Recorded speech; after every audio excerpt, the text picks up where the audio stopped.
Guys രസം ഉണ്ടാക്കാൻ പോട്ടോ. രസം എൻ്റെ സ്പെഷ്യൽ രസം.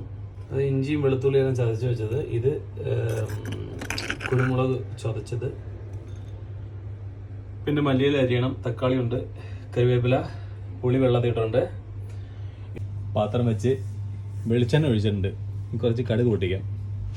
കടുക് പൊട്ടി, ഇഞ്ചി വെളുത്തുള്ളി, പിന്നെ നമ്മുടെ എന്താ പറയുക കുരുമുളക് ഇതിലേക്ക് ചുമന്ന മുളക്, വറ്റൽമുളക്, പിന്നെ കറിവേപ്പില, ലേശം മഞ്ഞപ്പൊടി, കുറച്ച് ഉപ്പ്. നാളെ ഓണമല്ലേ, അതുകൊണ്ട് രസം ഉണ്ടാക്കാൻ പറഞ്ഞു. ഇനി തക്കാളി ചേർക്കാം. തക്കാളി അരിഞ്ഞു വെച്ച തക്കാളി ചേർത്ത് തക്കാളി നന്നായി വേവണം വരെ ഒന്ന് വഴറ്റണേ.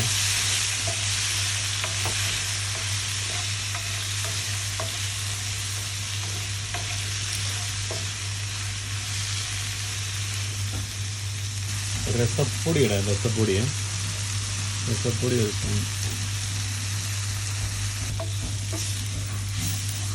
നന്നായിട്ടൊന്ന് മിക്സ് ചെയ്ത് തക്കാളി നല്ലോണം ഒന്ന് വെന്ത് ഉടഞ്ഞോളും. കുറച്ച് കഴിയുമ്പോൾ ഉടഞ്ഞോളും.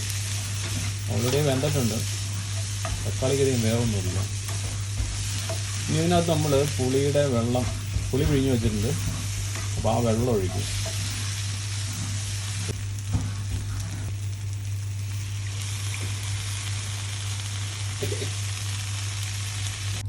നമ്മുടെ രസത്തിൻ്റെ പണി ഏകദേശം കഴിഞ്ഞ് അതിനകത്ത് വെള്ളം ചേർത്തു കേട്ടോ.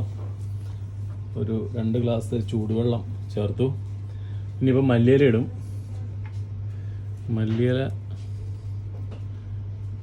പിന്നെ കുറച്ച് കായപ്പൊടിയും കൂടി ഇട്ട് കഴിഞ്ഞിട്ടുണ്ടെങ്കിൽ രസത്തിൻ്റെ പണി കഴിഞ്ഞു. ഓക്കെ, എല്ലാവരും ഇതുപോലെ രസം ഉണ്ടാക്കി നോക്കണേ.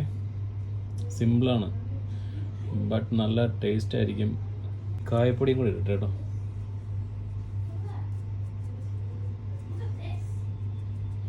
മതി അല്ലേ?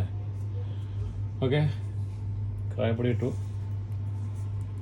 ഏതാണ്ട് രസത്തിൻ്റെ പണി കഴിഞ്ഞിട്ടുണ്ട്. രസനെ ഞാൻ അടുത്ത് കാണിക്കാം. താഴെ പോവും ഇല്ല. നമ്മുടെ രസം എങ്ങനെയുണ്ട്? കാണാൻ ലുക്കല്ലേ? അപ്പോൾ ഹാപ്പി ഓണം.